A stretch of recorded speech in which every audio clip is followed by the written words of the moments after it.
And here we are for the finals of this final weekly for the Eternal Tournament Series. So this is it.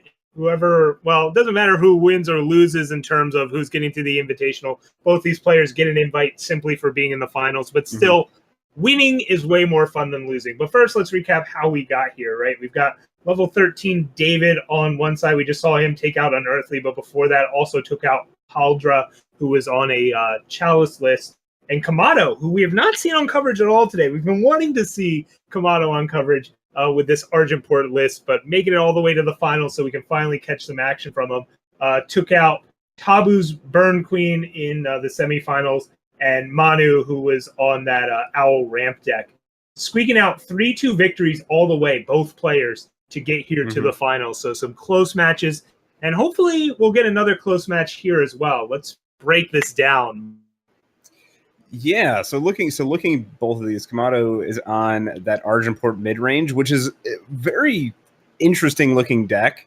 And I know, Rhino, you pointed out the whole Argenport Instigator with Harsh Rule. I think in some matchups, maybe even in that Burn Queen matchup, right? Like fire off Harsh Rule, have the Argenport Instigator triggers kill your opponent. Maybe. It could be fun, especially, we see these 4 Spirit Guides. If you Spirit Guide mentor your Argenport Instigator, now those triggers are gaining you life. Hey, sounds fun to me. Sounds like a combo. Yeah, so it's really just a pile of good mid-range stuff, and Harsh Rule to reset the board if it gets a little tricky. We've seen this out of Combrei before, where Combrei's drawing cards off Mystic Ascendants, but if they fall too far behind, Harsh Rule helps you out. Here it's more of, well, at least Mokdo comes back and triggers Umber and triggers Instigator, or keeps the way clear for Runehammer. Maybe we'll have to see how it works out here. Yeah, I would definitely say it is not. I would say that it is uncommon to run the 2 cards in the same deck. However, I don't.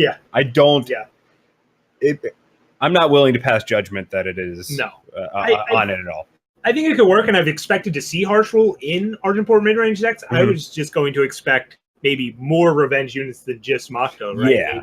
Maybe see some of the cool Stone Powder Alchemy. But or some it's clearly working. Yeah, Dark Return something. But it's clearly working out for him as it's in the finals, right? So yes. And just the threat of Harsh Rule is always that looming thing that alters how your opponent. And so, looking at the 2 deck lists, Kamado's got the Harsh Rules, and but I guess like David's got the Stand Togethers. Yeah, they both have pretty big units. Is like Predator and Carnosaur, Reality Warden just being bigger the tiebreakers here? Yeah. I don't know. But at the same time, like Kamado's got a lot of large units, and not only does he have 4 Vanquish, also has 4 Annihilate and 4 Slay. Just kills everything. Yeah, so Kamado's got a lot of removal. I don't think that Kamado's top end is that much worse than David's. I think for David to overcome all this removal, he needs to get out to these fast starts with Initiate, leverage these finest hours. But if you're doing that, you could be overextending into Harsh Rule by sticking to that plan, and then Stand Together becomes really important. So, this is a really interesting show here. I'm excited to see how it unfolds, because it looks like we're underway. Yes, and this is not a bad hand for David. We're going to see turn 2 Scholar into turn 3 Seraph, more than likely. Yeah, and the Vanquish, is going to be at least a solid card. There's things like Mokdo, Impending Doom on the other side. So 10 targets for Vanquish, not certainly a decent place to be for that card. And yeah, we already saw a Tranquil Scholar into Seraph opening be completely absurd for David before. I'm interested to see if it's that way again here. Run it back. So Kamado ended up keeping that hand. That's interesting. I think it's fine. You got a 3-drop, a 4-drop, and a Harsh Rule with not great fixing, though. Not having double shadow with 4 power is an issue.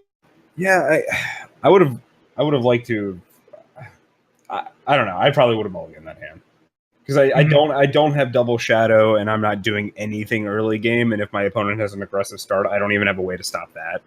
Well, the way to stop it is harsh, right? you're banking on drawing another power at some Sure. point. And a 3/3 lifesteal is also a good way to block certain. But anyway, Tranquil Scholar gets deadly, so Seraph is doing its own impression of Champion of Chaos here. And it's not a horrible one. No. Especially if David finds like some finest hours to back it up, that's going to really push the damage. But instead, just finds more power. So David's draw not really cooperating, whereas Kamado crucially used Vera's favor to find that shadow source and will be able to cast a lot of spells in this game. Oh, wow. Well, all right, there we go. Yeah, speaking of draws cooperating, Auric Runehammer on an empty board now, and David is... Oh, man. That is not the unit you want to draw here, and I think Kamado's firmly in the driver's seat. David not even going to play out the Valkyrie Enforcer, which will allow Kamado to just develop his board now. Yeah, and I actually agree with not playing out the... I think you can... not playing out the Valkyrie Enforcer. I think you can take that hit for 4. But and now at least you're getting some value, and if you can pull another cheap unit off the top. But power is not a cheap unit. Yeah, David's like, all right, I can't take 7 this next turn. Let's get this 3/3 down. Of course, Kamado could just end up drawing any of his Annihilates or Slay to clear the way for the hammer, but doesn't look like that's the case and just eats up the 3/3. Or maybe it just wants to save that room. Something. Oh, and there's an I've lost sight of Kamado. Yeah, Kamado's stream seems to have gone down a little bit here, and we're going to see that Umbrum Reaper come out, and that's going to eat that Vanquish, but it's still going to drain for... It's still going to be a 10-point life swing. Yeah, David needs something good because 9 power is not how you win a game against 5. No. And that's a 10th, and that'll get the... All right. Yeah. So David appeared to have the better opening hand, but it turns out the cards you draw off the top of your deck are pretty important too, and Kamado takes the first game. We go to our second game before second. Yeah, and I we'll see if it plays out again, because like David didn't have the worst hand. Like he did not have a bad start at all, and Kamado kind of... I mean, the top of Kamado's deck was pretty good to him, but it didn't seem to be much contest.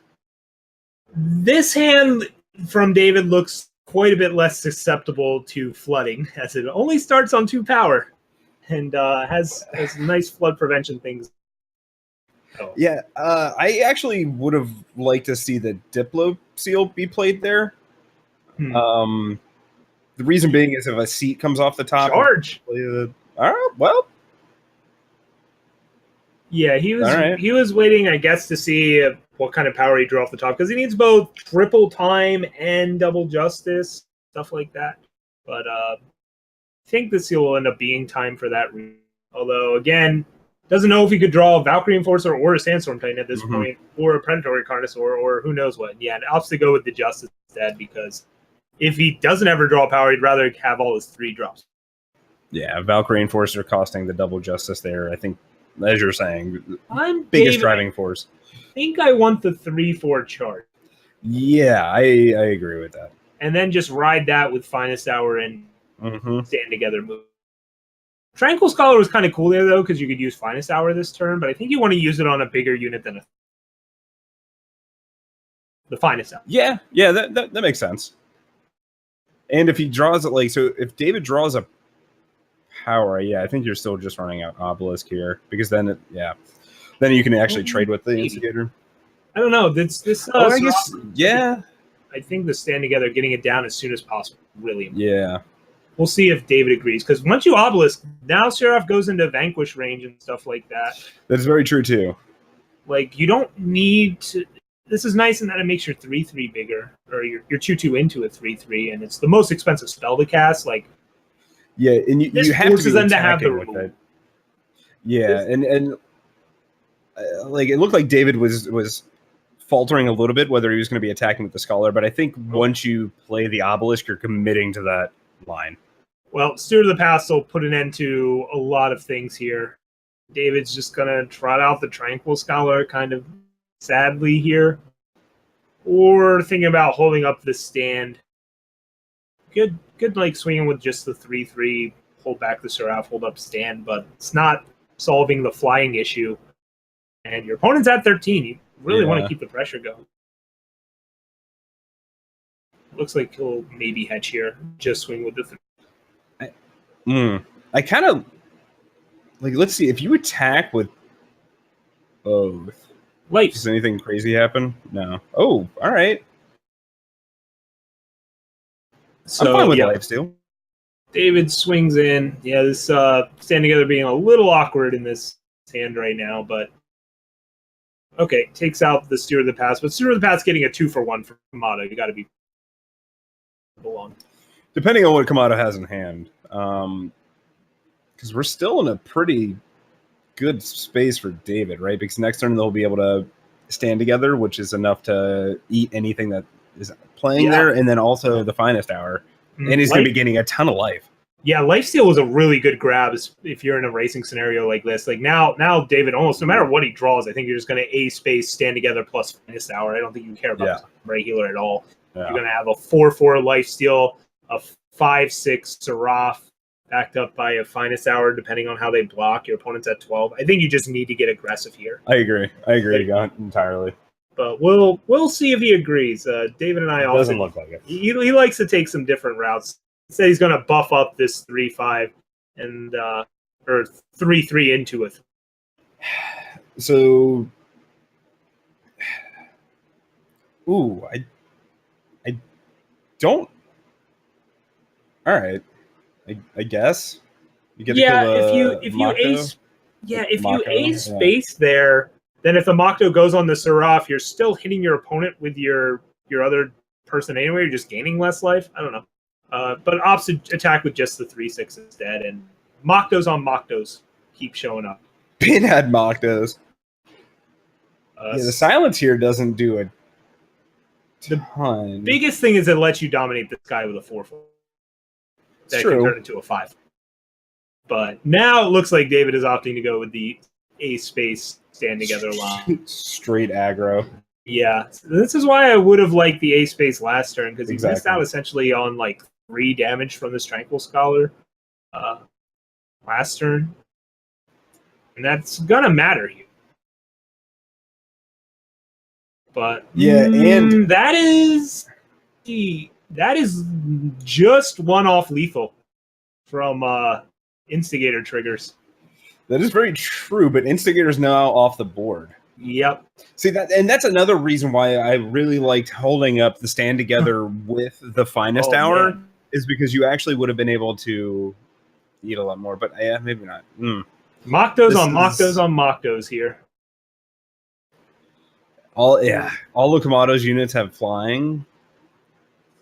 This is going to be real tough for David to break through, especially with another Mokto lurking. The one that was revenged on top. Yeah. We don't know when it'll show up, but in at most 7 turns it will. But in the meantime, Kamado's hanging on at 1. Yeah, Mako's revenge never ends unless it gets silenced, which I feel like would just make me even more like angry and vengeful. But I could. All right, there's a 6/7 Sandstorm Heavy. That shifts things back. So now, he can't. Just dies to every removal spell in Kamado's. Oh well, all right. You're gonna pull that out. Ooh, Spirit Guide. There's some more life gain. That's a Reality Warden that can't be cast. Wow. Yeah, this is a bad spot for David. Now, what if David were to take a Vara's favor from Kamado? I don't know how this is happening. Oh, and there's that Mokto. So now, Kamado's got control of the skies, has a lifesteal flyer to go back up to 6 here, has more Moktos all over the place, a 3/3 lifesteal in play, and to make matters worse for David, Nordic Runehammer. That's what he wanted to draw. And David's like, where's that concession button? Jeez. Been hitting this too much today. Wow. Yeah. All right. So Kamado up 2 games to nothing. Kamado, the board. Yeah, has harsh rules, just apparently never needs them to win. So it's a good sign. And Very much so. We're going to sideboard here. I think from both players we'll see some amount of protection, especially David. I mean, if you're facing down a deck with 4 Vanquish, 4 Annihilate, 4 Slay, 4 Harsh Rule, Protect sounds like a card that I want. Yeah, and I like Desert Marshal seems great here. Oh yeah. We just never saw the harsh rules, and like, so I don't even know if you're bringing in the stand togethers. You probably like, what are you taking out for the stand? That card's just so good. Like, what are you taking out for it though? Like, Combray Healer seems like an okay cut. Yeah, that's a good question. Then you bring in I would even Desert consider Marshal, taking out some number of obelisks for that. Like your units are already bigger. Okay. Like you could hedge down to like 3 obelisks and go up to 3 stand togethers, or up to all the way up to 4 stand togethers by cutting, maybe a healer somewhere, or I'm not sure what else. Reality Warden, lower your curve. Well, we already have to get in these Desert Marshals, these 4 Desert Marshals, because I'm pretty sure Desert Marshal is just better than stand together. But looking at David's screen right now, it looks like the slows are coming in. He just likes that against harsh rule decks. The Tranquil Scholars are out and the Combray Healers are out. That's what we're looking at right now. Just play your high impact cards, your biggest units, and back them up with Protect and stand together and make them go. That sounds like a good plan to me. I don't think these Tranquil Scholars are really a big deal in this matchup. It's more about the size of your units, not their battle. It's not about the size of your units. Let me just tell you that. It's how your board position is. It was easy. But anyway, I'm trying to. Oh, or is he trimming this? So the slows are staying in. I don't know. I kind of like the. I actually don't mind some of the Tranquil Scholars. We saw how the aReNGee can actually help in the first match we saw David in today, getting the fighting. The real question is on Kamado's side. Do you change anything? I don't. I don't think so. Like, does Protect do anything? Protect doesn't do anything really. Your opponent has some silences and some vanquishes, but that's it. Protecting. Extract hits like 2 units. Yeah, extract is not a thing. I don't think Oathbook's a thing. So it's really like, are you bringing in any number of protects or sabotages? And if so, what are you even cutting? Are you scared to keep in harsh rule because your opponent could be upping the stand together count? Or do you bring in sabotage to kind of try and counteract that, except stand together is a fast, so it seems like a whiff too much. How many power is he actually running? Let's see here. So we have 10, 18, 25. So you really don't want to cut down on any of the favors. And anyways, we are in to game 3. We'll see what ends up happening, as I think David's looking at a hand that he loved to mulligan, but already did. So, but can catch Carnosaur. Yeah, but hey, a Justice Sigil's nice. Yeah, this might end up working out for David here if he finds just another Justice Sigil off the top here. All right, but instead of Vanquish, which is a fine. That's fine. He's still gonna be able to play his Sandstorm Titans on turns 4 and 5, and Vanquish lets him react to any giant unit that Kamado's gonna end up playing. Yeah.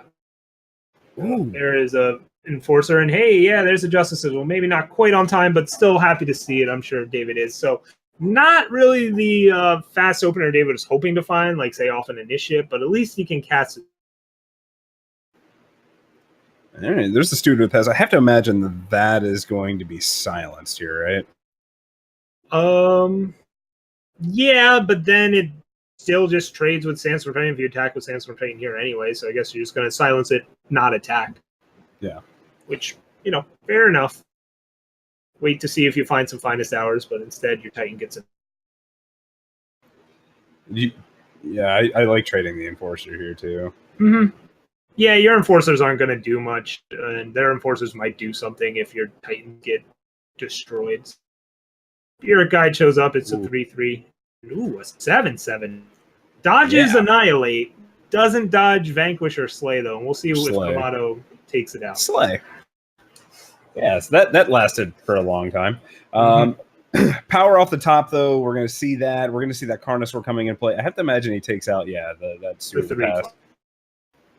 So, still, Haymakers getting thrown around on both sides. Removal spells from Kamado get responded to with removal spells from David, just as attached 6. Ooh, no. Take a hit. All right. Well, I might have let myself either take a hit or chump block with the Enforcer in order to play the Reality Warden. Try and shut That down way- Reality Warden. Yeah, David ends Yeah. up going with the clean play of just silencing it, and yeah. But I could agree to a Reality Warden line there as well. It's just fun to play really, really large units. But David's instead trying to hold on here, and he'll let Reality Warden shut down other things. Well, I don't know how much. I guess that was the first mock of this game. So Yeah, that was the first Mako. So David's sitting at 12. Kamado's at 28 thanks to all that life. And Sandstorm Titan can ground this flyer, and he's just going to have to hope that Kamado doesn't draw any of his 12 removal spells for Sandstorm. Yeah, and I was wondering why it looked like there was a slight pause. 7/7. Yeah. So here we go. David doesn't want to expose the Sandstorm Titan to removal, so instead plays the 7/7, resigns himself to taking a hit from this impending doom, and just get the biggest unit down. And now, yeah, this Predatory Carnosaur eats an Annihilate and dead. However, that Steward of the Past locks up the board as well, though. Yeah. So David finds a power, lets him play 2 units here. Diploseal's not doing a ton. Diploseal's not doing a ton, but it's being a power, which gets you 1 power closer to 8 power for Seraph. So this swing by David's a little risky, though, because I think it's necessary. Yeah, it probably is. Your opponent's at 21. You need to start chunking in and hoping they don't have anything. Hammer's going to clear out this Seraph, but the Titan might still stay alive here. Find out. If it's dead, then David's dead. That's an interesting attack. Yep, so now you just block the 5/5, and do you not block the 5/5 for some reason? Yeah, I was like, I not blocking the 5/5 just means you're dead. Oh, and there's the that Varus Varus Favor. Yeah. Oh, wow. There's a Varus Favor to finish it off, but this isn't over yet for David. He has a 7th. Yeah, but wait. Yeah, he opts Why? to swing. Because I you guess could have swung with the it's Steward fine. first Yeah, death anyways, touch. and then the hammer would have been lethal. Yeah. Swings in for 7. If Kamado has nothing and David draws... Okay, David doesn't draw Finest, but still has a blocker here. So let's see what Kamado draws. I want a lethal Varus. I'm excited. Yeah. Although I do also want more game, so I guess I don't lethal Varus favorite. And yes, David is going to... I don't know why. It doesn't matter if he silences this or not. He's going to block either way. But... All right. Does Kamado have a unit to get in the way? Oh, Vanquish. All right. That still gives him a turn. It still gives him a draw step. Sure has Valkyrie one. Valkyrie Enforcer okay. has to jump block, though. That's fine. It's fine. He's still alive. He's alive, but it's not ideal. There's favorite lethal. Kamado takes it 3-0. Wow. There you have it. Combrade can't withstand all the slays and vanquishes and annihilates, and a 3/5 can get the job done if there's nothing in the way. We went from Praxis not even being to the top 8 to Argenport mid-range running Instigator and Harshal winning. Yeah, we saw Harshal get cast 0 times, and but Instigator had a bit of an impact. Yes, Instigator I thought was pretty good. Also, almost killed Kamado. Yeah, but yeah, I feel like that game was just David desperately hoping and praying that he could just ever find a protect, and never finding it, and not like Sandstorm Titans just dying sad death. I agree, but yeah, congratulations to both players and for Kamado taking it down. Yeah, Argenport getting there. So nothing wrong with just a pile of awesome, good flyers, lifesteal units, and deadly units, right?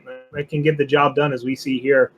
Just good, clean 4-ofs the whole way down. That kind of consistency can really pay off. And with that, this tournament's over. Hey! That was a lot of fun action. And in fact, we have another tournament coming tomorrow. The last chance qualifiers. 4 players tomorrow will be making it into the Invitational. They've just got to make it to the top 4. So we'll be returning tomorrow for that coverage. And the tournament itself starts at noon Eastern. If you want to get in on the action, you can still sign up. You've got, looks like 15 hours still to sign up for this. So plenty of time to get in there. Maybe copy Kamado's list. It looks pretty good to me. Or seem pretty good. Build something that can take it down. But either way, we'll be returning with that. And of course, Rekenner, our lovely tournament organizer, is joining us in the booth now to recap all the awesomeness that happened today and send us on our way. Thank you, Rhino. And hello, everyone. This is Rekenner, your tournament organizer here. I would like to congratulate both Kamado and Level 13 David for making it to the finals and guaranteeing their slot in the Invitational, which is next weekend. And a special thanks to Kamado, a special congratulations, to Kamado for taking the win. Kamado has had an extremely hot season. This is his third time making top 4. Next, I'd like to thank all of the players and all of the viewers. If it wasn't for you all, we couldn't be doing this. Putting on this tournament and stream every week is a blast. I would also like to thank Miller Tool and Teehee, our producers, and especially a special thanks to Teehee today, because if he didn't fill in for Miller at the last second, we could not have broadcast today. Miller had an emergency pop up, and Teehee took a spot at the last second. So, I mean, all of the thanks in the world to Teehee for that. It's great that he did it. But also thanks to our graphics and co-contributors who make our jobs much easier. Specifically Mengar for his tiebreaker script and the deck image creation tool. And thanks to X Kirby for his graphics and his weekly highlight reels. Although, once again, an apology for that we could not get audio working for the interstitial content. We will be working on that in the during the week. And a huge thank you to our Patreon backers. They make it possible for us to have prize pools at these events. None of this would be possible without you. And our $20 plus Patreon backers are Chuck Hurst, Easy, Chris Kearns, Andre Pokai, and C Power Gaming. And you can find our Patreon at patreon.com/RNG Eternal. And finally, thanks to our casters, Sir Rhino and Mark, aka Chibikawaii. Sir Rhino, would you like to tell us about yourself? Yeah, I am Sir Rhino. You might know me from my daily Eternal streams. I just stream basically this time, like 1 Eastern to 7 Eastern on weekdays. And I have a lot of fun casting in the booth. I've had some success in the Eternal Tournament series as well, but I wanted to hone my skills in the booth rather than on the battlefield. You can always catch me on Twitch. You can always click on my name in chat. I'm also on Twitter and all that fun stuff. But I just love Eternal, love being a part of this community, and I want to thank the ETS and aReNGee Eternal team for allowing me to hang out in the booth and annoy everybody every week. Thank you, Rhino. And how about you, Mark? Yeah, so I'm a bumbling fool that enjoys Eternal quite a bit too. You can also find me on my stream under Chibikawaii. I haven't been streaming lately. That should be ending, and I should be streaming again coming up this week. Things that you can expect is hard grinds to master. Then once we get to master, we just kind of dick around the entire time. So it should be good. But yeah, pleasure. Love the game, and glad I could bring hopefully some new memes to life. That's the dream. Yeah. Maybe a meme was born today. I can only hope. All right, and as another reminder, there is one more open tournament for Season 5. It is the last chance qualifier tomorrow. The top 4 of this event, of the event tomorrow, will make it into the Invitational next weekend, and it is free and open for everyone to register. Full details can be found at rngeternal.com/ETS and in the internal Discord server in Tournament Info. And that's it for this week's show. We do this every week at noon Eastern, so click that follow button and leave the notifications on. Because not only do we do this stream every Saturday, we stream something on this channel every single day except for Tuesday and Friday. We have Lights Out Ace and Miller Tool streaming. And usually aReNGee streams, but he is in Europe for another month, so he'll be back after that, hopefully. And once again, as a reminder, the Invitational will be both Saturday and Sunday next weekend, starting at 12 o'clock Eastern Time. And once again, thanks everyone. Have a good night and enjoy the music or lack thereof on the way out.